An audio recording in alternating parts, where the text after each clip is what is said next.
Supreme court से BEd पास अभ्यर्थियों को फिलहाल राहत नहीं मिली। कोर्ट ने बिहार सरकार की एसएलपी खारिज कर दी है। प्राइमरी शिक्षकों की नियुक्ति में बीएड करने वाले कैंडिडेट्स को भी शामिल किए जाने को लेकर सरकार ने याचिका दायर किया था। शुक्रवार को फ्रेश रीट पर सुनवाई होगी। मामला दूसरी बेंच में ट्रांसफर कर दिया गया है।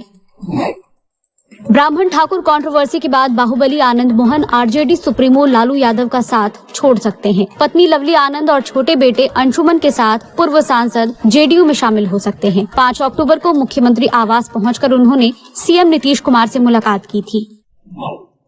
वैशाली में बेटी के सामने ही स्कूल संचालक की हत्या कर दी गई। रविवार देर रात कैंपस में घुसकर बदमाशों ने इस वारदात को अंजाम दिया। मृतक की पहचान विदुपुर थाना क्षेत्र के मझौलिया गांव निवासी सुधीर कुमार के रूप में की गई है। सुधीर का स्कूल के मकान मालिक से विवाद चल रहा था।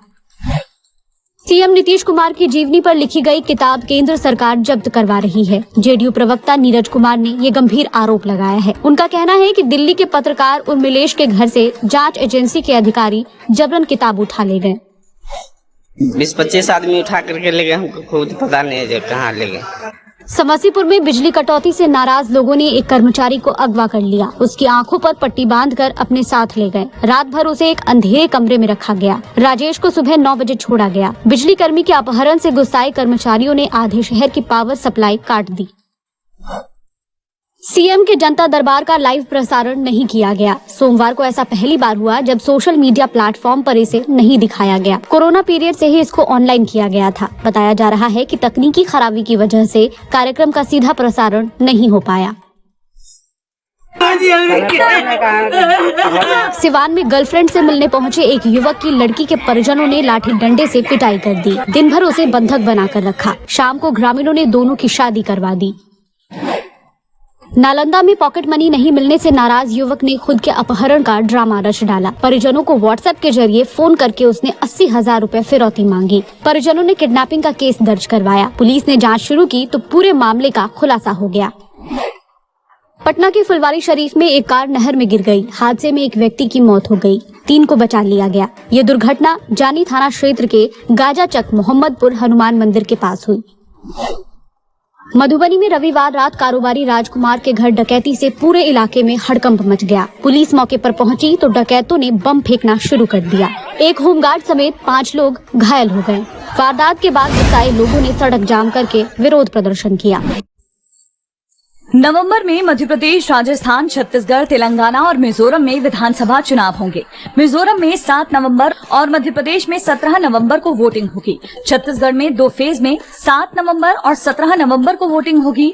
फिर 23 नवंबर को राजस्थान और 30 को तेलंगाना में वोट डाले जाएंगे। सभी 5 राज्यों में एक साथ 3 दिसंबर को रिजल्ट आएंगे। मध्य प्रदेश में फिलहाल बीजेपी तो राजस्थान, छत्तीसगढ़ में कांग्रेस की सरकार है। तेलंगाना में बीआरएस और मिजोरम में मिजो नेशनल फ्रंट सत्ता में है। भाजपा ने राजस्थान, मध्य प्रदेश और छत्तीसगढ़ के 162 प्रत्याशियों के नाम जारी कर दिए हैं। इनमें राजस्थान के 41, मध्य प्रदेश के 57 और छत्तीसगढ़ के 64 प्रत्याशियों के नाम शामिल हैं। राजस्थान की ये पहली, मध्य प्रदेश की चौथी और छत्तीसगढ़ की ये दूसरी लिस्ट है। इन 3 राज्यों में कुल 520 विधानसभा सीटें हैं, जिनमें से भाजपा ने अब तक 262 प्रत्याशी घोषित किए हैं। 258 सीटों पर उम्मीदवारों की लिस्ट आना अभी बाकी है। दिल्ली में कांग्रेस वर्किंग कमेटी की बैठक के बाद राहुल गांधी ने कहा कि जिन राज्यों में हमारी सरकार है वहां जातिगत गणना होगी। उन्होंने कहा कि अगर सरकार जातिगत जनगणना के आंकड़े रिलीज नहीं करती है तो जब हमारी सरकार आएगी तब हम उसे रिलीज करेंगे। राहुल ने कहा कि छत्तीसगढ़, राजस्थान, तेलंगाना में कांग्रेस सरकार आ रही है। इजराइल ने अपनी सेना को गाजा पट्टी पर कब्जे के आदेश दिए हैं। इजराइल ने 1 लाख सैनिकों को गाजा बॉर्डर पर तैनात किया है और 3 लाख सैनिकों को तैयार रहने के लिए कहा है। इजराइल के रक्षा मंत्री योव गैलेंट ने गाजा पट्टी में खाना, पानी, बिजली और फ्यूल की सप्लाई बंद करने के आदेश दिए हैं। इजराइल हमास जंग में 800 इजरायलियों और 500 फिलिस्तीनियों की मौत हुई है। इजराइल में अमेरिका के 9 और ब्रिटेन के 10 नागरिक मारे गए हैं। बॉलीवुड स्टार शाहरुख खान को मुंबई पुलिस ने Y+ सिक्योरिटी दी है। फिल्म पठान और जवान की सफलता से नाखुश लोगों ने उनको जान से मारने की धमकी दी थी। कई मीडिया रिपोर्ट्स में दावा किया गया है कि शाहरुख ने खुद इसकी शिकायत दर्ज कराई थी। Y+ सिक्योरिटी के तहत 6 पर्सनल सिक्योरिटी ऑफिसर्स और 5 पुलिसकर्मी वेपन्स के साथ 24 घंटे शाहरुख खान के साथ रहेंगे। शाहरुख खान Y+ सिक्योरिटी के लिए खुद भुगतान करेंगे। प्रधानमंत्री नरेंद्र मोदी मेजर ध्यानचंद स्टेडियम में एशियन गेम्स में मेडल जीतने वाले खिलाड़ियों से मुलाकात करेंगे। राहुल गांधी मध्य प्रदेश के शहडोल जाएंगे। वे यहां कांग्रेस की जन आक्रोश यात्रा के समापन समारोह में शामिल होंगे। तमिलनाडु के एक शख्स ने अपने दोस्त के बैंक अकाउंट में 2000 रुपए ट्रांसफर किए थे। इसके कुछ देर बाद उसका बैंक बैलेंस 753 करोड़ रुपए दिखाई दिया। इस घटना के बाद उसने बैंक से संपर्क किया तो उसके अकाउंट को ही फ्रीज कर दिया गया। बैंक का कहना है कि तकनीकी गड़बड़ी की वजह से ऐसा हुआ। तमिलनाडु में पिछले 1 महीने में ऐसा तीसरी बार हुआ है जब किसी व्यक्ति के खाते में गलती से करोड़ों रुपए आए हों। मौसम विभाग ने 3 राज्यों में भारी बारिश का अलर्ट जारी किया है। इनमें कर्नाटक, तमिलनाडु और केरला शामिल है। जानते हैं शेयर मार्केट कैसा रहा। सेंसेक्स 483 पॉइंट्स घटकर 65,512 पर बंद हुआ। वहीं निफ्टी 141 पॉइंट्स घटकर 19,512 पर बंद हुआ। आज के दिन का इतिहास। 10 अक्टूबर 1964 यानी आज ही के दिन जापान की राजधानी टोक्यो में ओलंपिक खेलों का आयोजन हुआ था। ये एशिया में होने वाला पहला ओलंपिक था। 15 दिन तक चले इस ओलंपिक में 93 देशों के 5,151 खिलाड़ियों ने हिस्सा लिया। 20 खेलों में 163 इवेंट्स का आयोजन हुआ। सोवियत यूनियन 96 मेडल्स के साथ टॉप पर रहा। अमेरिका दूसरे और जर्मनी तीसरे नंबर पर रहे। भारत को सिर्फ एक ही मेडल हॉकी में मिला था। राज्य से मानसून की वापसी शुरू हो गई है। इसके चलते बारिश की गतिविधियों में कमी आई है। मौसम विभाग से प्राप्त जानकारी के अनुसार पिछले 24 घंटों के दौरान किशनगंज जिले के खगड़ा घाट में सबसे अधिक 20 मिलीमीटर बारिश हुई। मौसम विज्ञान केंद्र पटना के वैज्ञानिक कुमार गौरव ने बताया कि अगले 5 दिनों तक मौसम शुष्क बना रहेगा। राज्य के उत्तर पूर्व और उत्तर पश्चिम के कुछ हिस्सों में आज हल्की बारिश की संभावना है। आज के मौसम विश्लेषण के अनुसार अगले 24 घंटों के दौरान राज्य के उत्तर पश्चिम एवं उत्तर पूर्व के भागों के 1 या 2 स्थानों में हल्की से मध्यम स्तर की वर्षा होने का, जबकि राज्य के शेष भाग आमतौर से शुष्क बने रहने का पूर्वानुमान है। डाक विभाग ने राज्य के छोटे उत्पादकों, कलाकारों और शिल्पियों के उत्पादों की पहुंच विदेशों तक बढ़ाने के लिए डाक निर्यात केंद्रों की शुरुआत की है।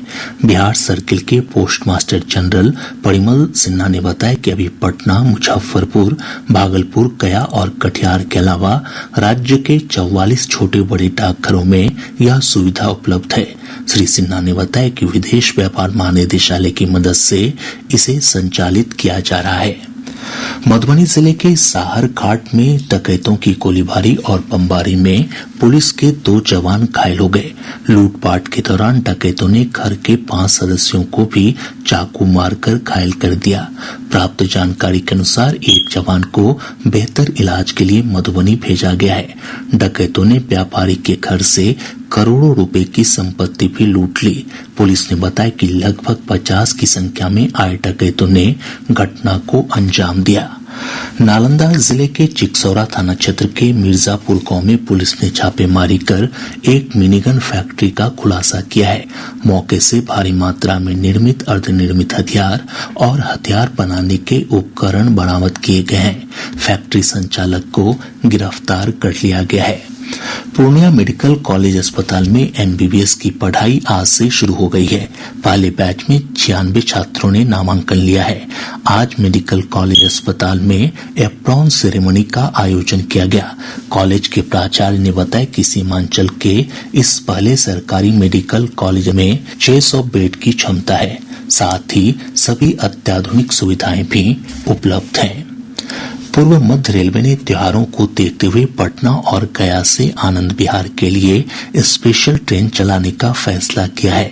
आनंद विहार से पटना के लिए स्पेशल ट्रेन 23 नवंबर से 10 दिसंबर तक सप्ताह में 2 दिन अप और डाउन में चलाई जाएगी। वहीं पटना से आनंद विहार के बीच एक अन्य ट्रेन का परिचालन 25 नवंबर से 21 दिसंबर तक प्रत्येक शनिवार और रविवार को अप और डाउन में होगा। इसके अलावा गया से आनंद विहार के बीच 20 नवंबर से 8 दिसंबर तक सप्ताह में 3 दिन स्पेशल ट्रेन का परिचालन किया जाएगा। समस्तीपुर के रूपनारायण बेलागांव निवासी विजय कुमार को फाइलेरिया ग्रसित दिव्यांग पेंशन का लाभ दिया जाएगा। बिहार में पहली बार फाइलेरिया ग्रसित व्यक्ति को दिव्यांग पेंशन दिया जा रहा है। कैमूर जिले के जीटी रोड स्थित समेकित चेक पोस्ट के पास पुलिस और उत्पाद विभाग की टीम ने एक ट्रक से लगभग 13,000 बोतल शराब बरामद की है। मौके से ट्रक चालक को गिरफ्तार कर लिया गया है। वैशाली जिले के हाजीपुर सदर थाना क्षेत्र के बलवा कुंवारी में अपराधियों ने घर घुसकर एक निजी स्कूल संचालक की गोली मारकर हत्या कर दी। वहीं सारण जिले के एकमा बाजार में अपराधियों ने एक किराना व्यापारी की गोली मारकर हत्या कर दी। शेखपुरा जिले के बेलछी बेलदरिया में अपराधियों ने एक सामाजिक कार्यकर्ता की हत्या कर उसका शव कुएं में फेंक दिया। घटना से आक्रोशित लोगों ने सड़क जाम कर प्रदर्शन किया। पूर्वी चंपारण जिले के मोतिहारी में शॉर्ट सर्किट के कारण एक होटल में आग लग जाने से लाखों रुपए की संपत्ति जलकर नष्ट हो गई। पूर्णिया जिले के रुपौली में एक ट्रक की चपेट में आने से स्कूटी सवार एक बिजली कर्मी की मौत हो गई। वहीं लखीसराय जिले के रामगढ़ थाना क्षेत्र के 6 नंबर मोड़ के पास ट्रक की चपेट में आने से ई रिक्शा सवार एक महिला की मौत हो गई, जबकि 6 अन्य घायल हो गए। बेगूसराय जिले के भगवानपुर थाना क्षेत्र के नौला गांव में पुलिस ने 2 अपराधियों को हथियारों के साथ गिरफ्तार किया है। शिवहर के पुलिस अधीक्षक ने स्थानीय अदालत के आदेश पर जिले के 2 थानाध्यक्ष सहित 3 पुलिस अधिकारियों का स्थानांतरण कर दिया है।